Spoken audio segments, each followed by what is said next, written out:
Bonjour, nous allons continuer l'étude du Gai Savoir, du livre 4 du Gai Savoir. Nous nous étions arrêtés la dernière fois au paragraphe 285 du livre 4. Donc nous reprenons cette étude au paragraphe 286 qui s'appelle Digression et où il parle des espérances. Donc rappelez-vous, il était question de ces espérances, de cet horizon ouvert, de ce oui qu'on avait à dire à l'avenir, à l'advenir. Oui également à nous-mêmes, en s'appuyant sur cette confiance en soi. Un oui à quelque chose qui est lié à la nécessité, mais une nécessité qui n'était pas providence, mais qui était hasard, pur hasard, et arriver à dire oui à ce hasard, à dire oui à ce qui nous arrive. Alors, ces espérances qui sont les espérances de se surmonter soi-même, il va nous dire ici qu'elles ne sont accessibles que si on a déjà vécu quelque chose d'un petit peu similaire, c'est-à-dire on ne peut pas réveiller les morts en quelque sorte. Si on est déjà mort à tout cela, on ne peut pas espérer dire oui un jour au devenir. Je vous rappelle le texte de Ainsi parlait Zarathustra lorsque Nietzsche s'adresse à la foule et qu'il leur parle de cette nécessité de se surmonter. L'homme est un pont entre surhomme, l'homme est une corde entre bête et surhomme tendue. Et il leur parle de lancer les flèches vers le ciel, vers une étoile, donc de se surmonter eux-mêmes. Et à un moment donné, il s'aperçoit, devant l'inefficacité de son discours, il s'aperçoit qu'ils n'ont plus en eux suffisamment de force de vivre, on va l'appeler comme ça, hein, ça nous arrange, pour continuer à lancer des flèches vers les étoiles, pour continuer à se surmonter eux-mêmes. Et c'est le danger, évidemment, de ne plus pouvoir puiser en nous cette force.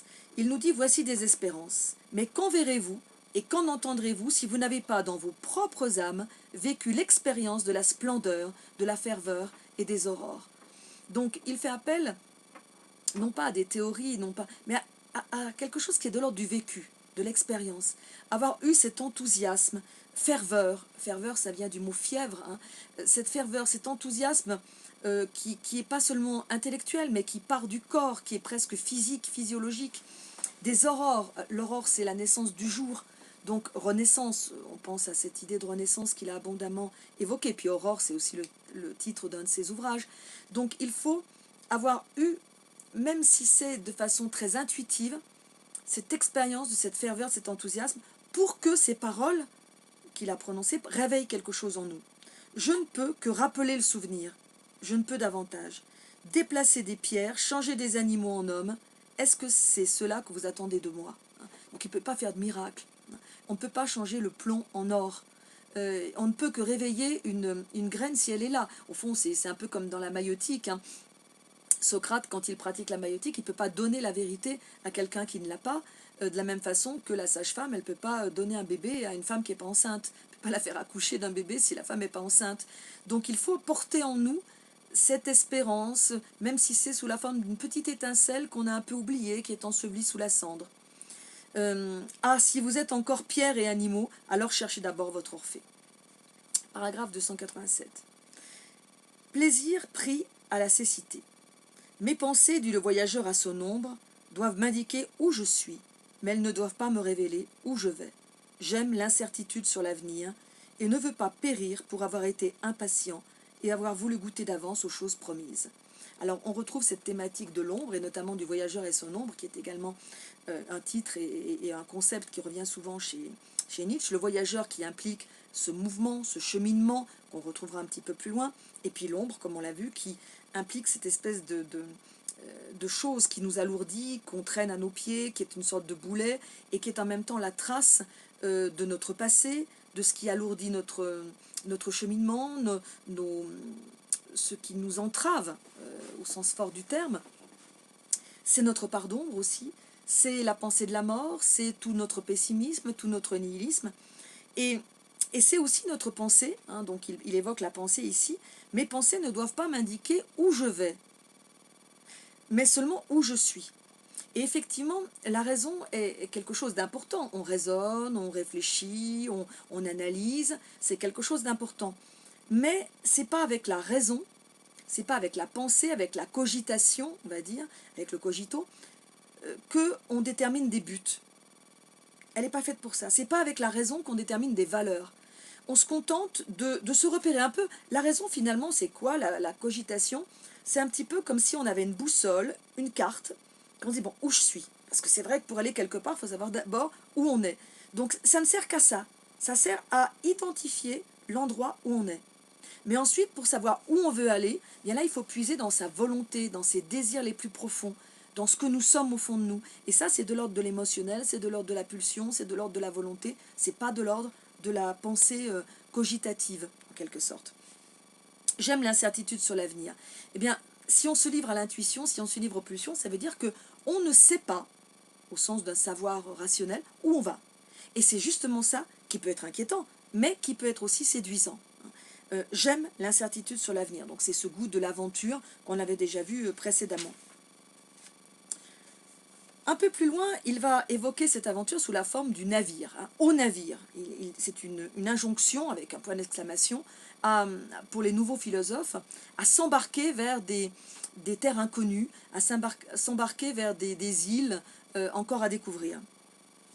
Si l'on considère quel effet la justification philosophique globale de sa manière de vivre et de penser exerce sur chaque individu, à savoir celui d'un soleil qui réchauffe, bénit, féconde, rayonne spécialement pour lui, combien elle rend indépendant de la louange et du blâme, apte à se satisfaire de soi, riche, généreux en bonheur et en bienveillance, comme elle transforme sans cesse le mal en bien, fait éclore et mûrir toutes les forces et empêche de pousser la mauvaise herbe, petite ou grande, de l'affliction et de la contrariété.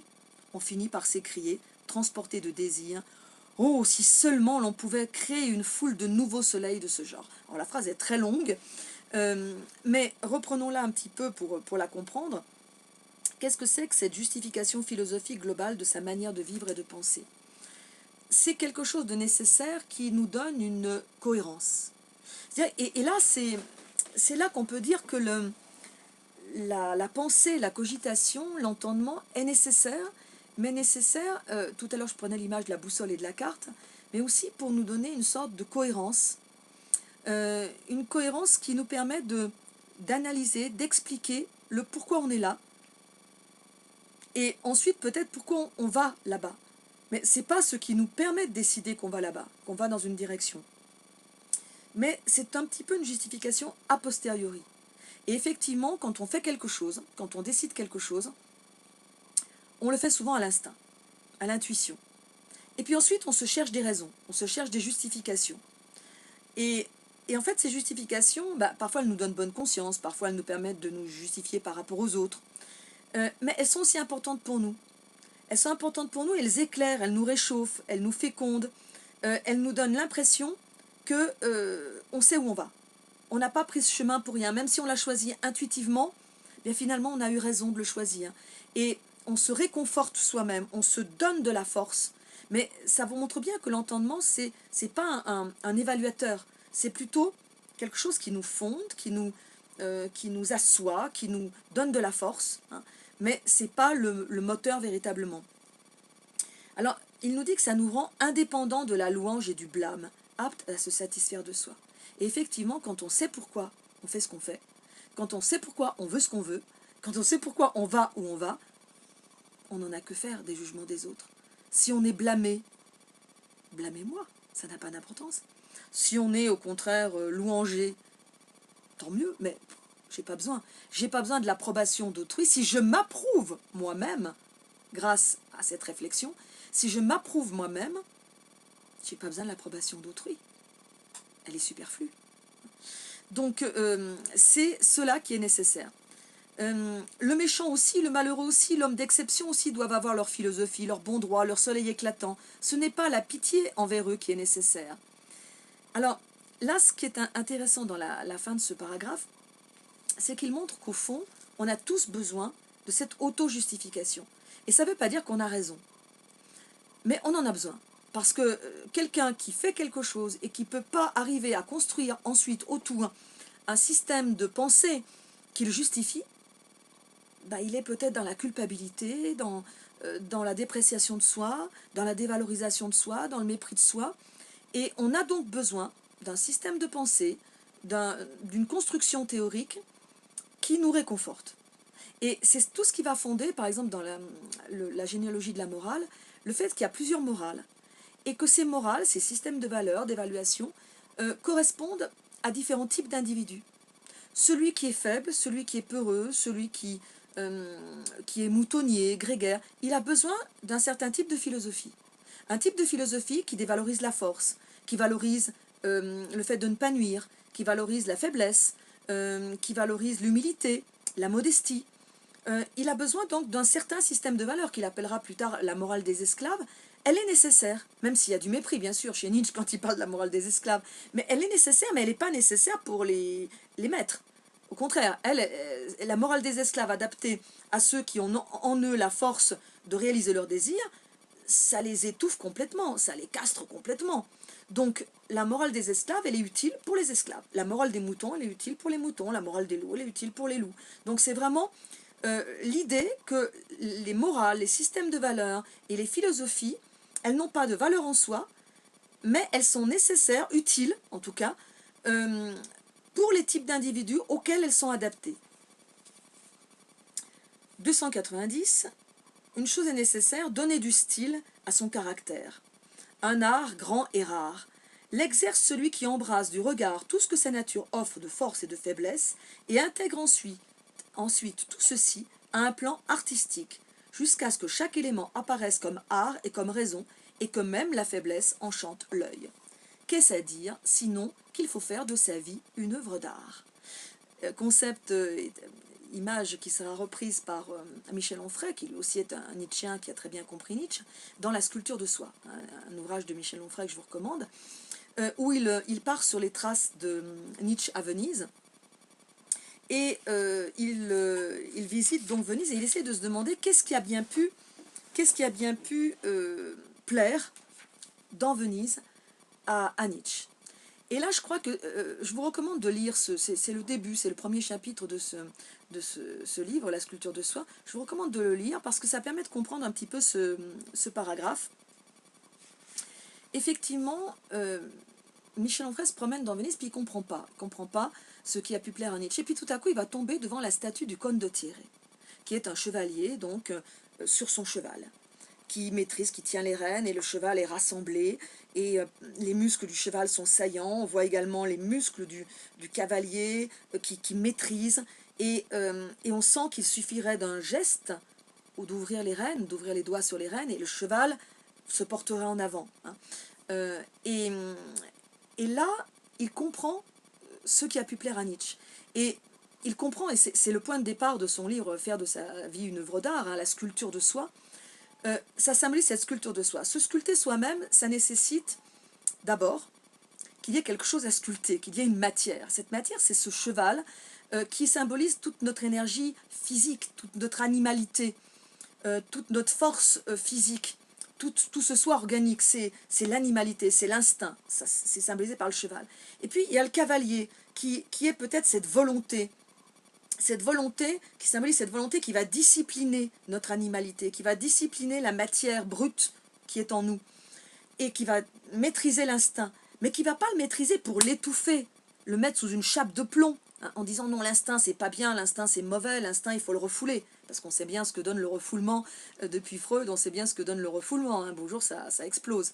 Non, le cavalier, il maîtrise l'instinct, mais il s'en sert, on se sert de la force du cheval, on n'a pas envie que le cheval il soit une vieille rosse toute faible qui s'écroule dès qu'on va ouvrir les rênes. Au contraire, on a envie d'utiliser toute cette force, toute cette énergie, mais pour cela il faut la canaliser, il faut la retenir pour ensuite la laisser s'exprimer, et à notre profit évidemment, en la guidant, en allant où on veut aller. Et je pense que cette idée montre bien cette conception du style chez Nietzsche. On est évidemment dans le cavalier de dressage pour ceux qui font de l'équitation. On n'est pas dans le saut d'obstacle, on n'est pas dans la balade, on n'est pas dans une équitation libre, on est dans du dressage, de la maîtrise. Et c'est cela finalement dont il va parler dans ce paragraphe. Ou en tout cas, c'est cela qui peut nous permettre de comprendre ce qu'il dit dans ce paragraphe, et qui fait que les natures fortes vont savourer cette joie subtile de la contrainte. Il y a une contrainte, mais une contrainte pour davantage ensuite se réaliser. Une contrainte qui est une difficulté qui va permettre de se surmonter comme toutes les difficultés. Au contraire, l'homme qui est faible, Celui qui est mécontent de lui-même, celui qui est un esprit faible, lui, il ne va pas aimer la contrainte, parce qu'il ne sait pas s'y soumettre. Donc, il va aimer plutôt la facilité. Celui qui est mécontent de lui-même est toujours prêt à s'en venger. Nous autres deviendrons ses victimes, ne serait-ce que pour avoir à toujours supporter la laideur de son aspect, car la vision du laid rend mauvais et sombre. Ensuite, il va nous parler de Gênes, dans le paragraphe suivant, 291. Ce n'est pas Venise, ici c'est Gênes. Et là, je l'avais évoqué tout à l'heure dans la précédente vidéo, consacrée au précédent paragraphe. Il parlait des espaces tout à l'heure, des espaces de méditation, des espaces qui sont propices à la méditation. Et on pensait un petit peu à la philosophie péripatéticienne des Grecs, se promener, discuter, dialoguer sous des portiques, dans des jardins. Ce que faisait Aristote, Platon. Là, il va parler des habitations, des maisons. Ils ont vécu et ont voulu continuer de vivre. C'est ce qu'ils me disent au moyen de leurs maisons, bâties et ornées pour des siècles, et non pour leurs fugitives. Ils furent bons envers la vie, si méchants qu'ils aient pu être, bien des fois, envers eux-mêmes. Et il va décrire ces habitations où chacun veut surpasser son voisin, où chacun veut montrer sa singularité, où il n'y a pas une uniformité, mais au contraire une virtuosité, une excellence dans la volonté de construire une habitation qui soit à son image. Alors évidemment, on peut se dire, on est dans l'apparence, dans le faire valoir, je veux montrer à mes voisins que je vaux plus que lui. Mais il y voit aussi quelque chose qui est une valorisation de l'égoïsme, et l'égoïsme est quelque chose de positif chez Nietzsche. Toute cette région regorge de ce somptueux égoïsme insatiable qui prend plaisir à la possession et au butin. Au contraire, ce qui frappe dans les villes du Nord, quand on considère la manière dont les villes ont été bâties, c'est la loi et le plaisir commun pris à la légalité et à l'obéissance. On y devine cette soumission intérieure de soi, cette intégration à un ordre qui ont dû dominer l'âme de tous les bâtisseurs. Donc, ces villes qui sont mises ici en opposition sont des villes où règne une sorte de régularité, de loi, de géométrie, d'égalité, d'uniformité, et où on sent qu'il y a l'idée d'une obéissance à la loi, c'est à l'État, évidemment une pression de l'État. On peut penser par exemple au Paris d'Haussmann, du baron Haussmann, le Paris qui est redessiné par le baron Haussmann sous Napoléon III, et qui est un Paris tiré au cordeau, où on va effondrer tous ces vieux taudis, toutes ces vieilles maisons, tous ces vieux quartiers avec des petites ruelles sinueuses, et on va bâtir à la place des grandes avenues bien larges, évidemment, où on pourra passer pour réprimer les révoltes. Évidemment, derrière, il y a l'idée de la répression des révoltes populaires, derrière le tracé de ces grandes avenues. Mais il faut que ça soit propre, il faut que ça soit rationnel, il faut que ça soit fait selon un tracé géométrique. Donc là, une correspondance entre la manière dont le monde est agencé autour de nous, et puis les structures de pensée, les structures de vie qui se cachent derrière. Paragraphe 292. Au prédicateur de morale. Je ne veux pas faire de morale, mais à ceux qui en font, je donne ce conseil. Si vous voulez finir par vider de leur honneur et de leur valeur les meilleures choses et les meilleurs états, alors continuez à les débiter comme vous l'avez fait jusqu'à présent. Placez-les au sommet de votre morale et parlez du matin au soir du bonheur de la vertu, du repos de l'âme, de la justice de la rétribution immanente. À la manière dont vous y prenez, toutes ces bonnes choses finiront par acquérir une popularité et avoir pour elles la clameur de la rue. Bon, il parle plus loin de la plèbe qui va approuver ce genre de morale. Alors on pourrait se dire, oui, mais quelqu'un qui prône une morale, il a envie justement de la diffuser largement. Il a envie donc de la vulgariser. Et comment est-ce qu'on vulgarise une morale? Comment est-ce qu'on arrive à imposer à un plus grand nombre de personnes possible une morale? Eh bien, sachant que la foule va généralement à la facilité et cherche la récompense, eh bien, on va essayer de faire jouer la crainte et l'intérêt. Donc, on va promettre une rétribution. Si on se conforme à la morale, on va être récompensé. Et on va promettre une punition, menacer d'une punition. Si on ne se comporte pas à cette morale, on va être puni. Donc, ce sont deux leviers, évidemment, qui vont permettre d'obtenir du peuple un comportement moral. Et ça marche, bien sûr que ça marche. Mais le problème, c'est que ça dévalorise la vertu. Parce que dire « soyez vertueux parce que vous allez être récompensé », même Kant, il s'est rendu compte que c'était plus de la morale. Parce qu'on ne va pas agir vertueusement par morale, Mais on va agir vertueusement pour être récompensé. Et si demain on nous disait il faut agir méchamment pour être récompensé, ben on agirait méchamment. Parce qu'on n'est pas du tout moral, on est juste intéressé. Donc, ça donne un caractère plébéien, un caractère vulgaire à cette obéissance à la morale. Or, être vertueux, c'est pas si facile que ça. Surtout quand on prend conscience qu'on n'en est pas récompensé. On peut penser au Diable et le bon Dieu de Sartre. Quand cet homme, ce conquérant qui fait le mal parce qu'il veut se sentir libre, et quand suite à un défi avec sa maîtresse, il décide de faire le bien systématiquement, c'est dur pour lui de faire le bien, et il n'en est pas du tout récompensé, au contraire. Quand il faisait le mal, on avait peur de lui, il était craint, il était respecté, et maintenant qu'il fait le bien, on se moque de lui, on le méprise. Il n'en retire absolument pas de récompense. Et s'il n'y a pas de vie après la mort, s'il n'y a pas de Dieu, on n'en retirera pas non plus une récompense après la mort. Donc, arriver à être vertueux, la vraie vertu, ce serait une vertu qu'on ferait gratuitement. Une vertu qu'on ferait simplement pour soi. Je fais ça parce que c'est bien. Je n'en serais pas récompensé, j'en serais peut-être même puni. Je n'en serais pas récompensé dans cette vie-ci, les hommes ne m'en seront pas reconnaissants, et s'il n'y a pas de Dieu, s'il n'y a pas de vie après la mort, je n'en serais pas non plus récompensé dans l'au-delà. Mais je le fais, parce que j'estime que c'est bien. Et là, ça demande du courage, ça demande véritablement même de l'héroïsme. Et quel que soit le contenu de ces vertus, même si ce n'est pas des vertus que Nietzsche va approuver, elles seraient méritoires. On pourrait admirer quelqu'un qui ferait cela. Je prends l'exemple de l'ascétisme. Ce n'est pas du tout les vertus de Nietzsche, puisque Nietzsche, au contraire, dit qu'il ne faut pas dévaloriser son corps, et il critique les contempteurs du corps.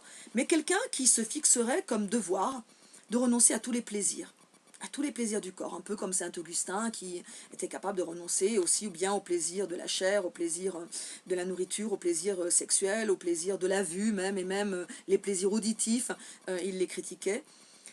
Quelqu'un qui est capable de mettre sa vie en harmonie avec cette exigence.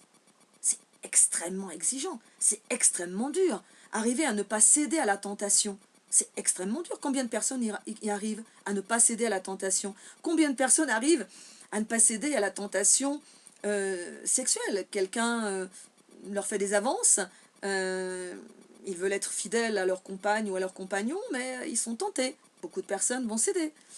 Combien de personnes qui font un régime alimentaire sévère vont ne pas céder à la tentation d'un bel éclair au chocolat qui passe par là? Combien de personnes qui essayent de s'arrêter de fumer ou de s'arrêter de boire et qui ne vont pas céder à la tentation d'une cigarette qui passe par là aussi, comme par hasard?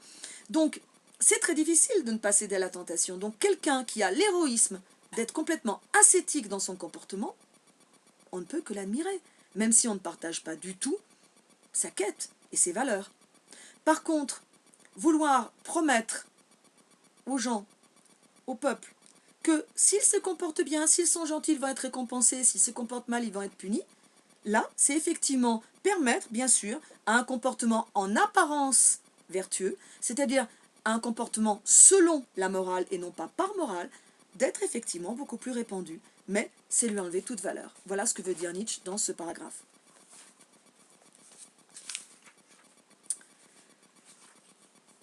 Alors, je passe au paragraphe 294, contre les calomniateurs de la nature. Parce que là, il y a un lien direct avec ce que j'évoquais, les contempteurs du corps, les contempteurs de la nature, les calomniateurs de la nature. Nietzsche n'est pas du tout, justement, en faveur de l'ascétisme et de ses vertus, dont il dit qu'il vaudrait mieux qu'elles soient réservées à quelques-uns qui en sont capables, mais lui n'est pas du tout un calomniateur de l'instinct, des pulsions et de tout ce qui est naturel en nous. Donc que dit-il à ces calomniateurs de la nature? Ils me sont désagréables.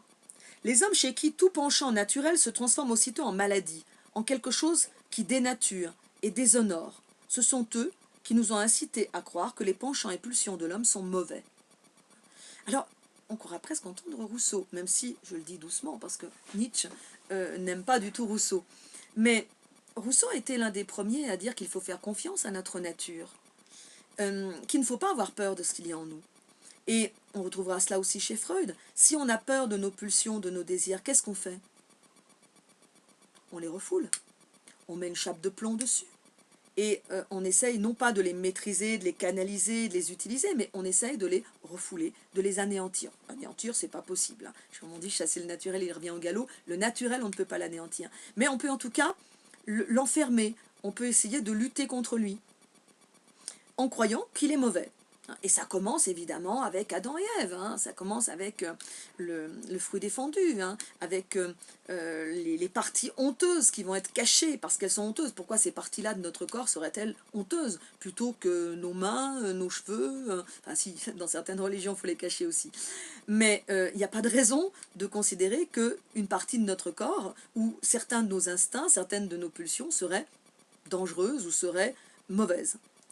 Donc ces gens-là sont la cause de notre grande injustice envers notre nature, envers toute nature. Il y a bon nombre d'hommes qui ont le droit de s'abandonner à leurs pulsions, avec grâce et insouciance, mais ils ne le font pas, par peur de cette imaginaire essence mauvaise de la nature. De là vient le fait que l'on trouve si peu de noblesse parmi les hommes. Alors la noblesse, bon, il parle souvent de l'aristocratie et de la noblesse, bien sûr, chez Nietzsche, c'est pas du tout la noblesse au sens social. C'est pas du tout le titre de noblesse qui fait qu'on est un aristocrate, on est un noble, on est un prince, on est un baron, un comte ou je ne sais quel autre titre de noblesse. La noblesse, c'est au sens, et l'aristocratie, c'est au sens étymologique du terme. Ariston, en grec, c'est les meilleurs. L'aristocratie, c'est le gouvernement des meilleurs. Mais ce n'est pas au sens social, encore une fois, politique, hein, que le prend Nietzsche, mais ceux qui sont les meilleurs, ceux qui ont en eux les forces les plus vives, et qu'il ne faut surtout pas étouffer par une morale inadaptée, par une morale d'esclave. Donc, ces hommes qui ont de la noblesse, à quoi on les reconnaît ? Eh bien, la noblesse, son signe distinctif, nous dit-il, sera toujours de ne pas avoir peur de soi-même, de ne rien attendre de déshonorant de soi, de voler sans hésitation dans la direction où nous sommes poussés, nous, oiseaux, qui sommes nés libres. Et effectivement, ça, c'est vraiment le premier pas de la connaissance de soi, de la confiance en soi dont on parlait tout à l'heure, la foi en soi. Comment est-ce qu'on peut se connaître soi-même, avoir confiance en soi? Comment est-ce qu'on peut oser la solitude? C'est-à-dire oser cette solitude qui va nous permettre l'introspection, qui va nous permettre de regarder à l'intérieur de nous-mêmes. Comment est-ce qu'on peut oser ça si on a constamment peur de ce qu'on va trouver en nous? Donc il va falloir innocenter ce nous, ce soi. Innocenter ce soi organique.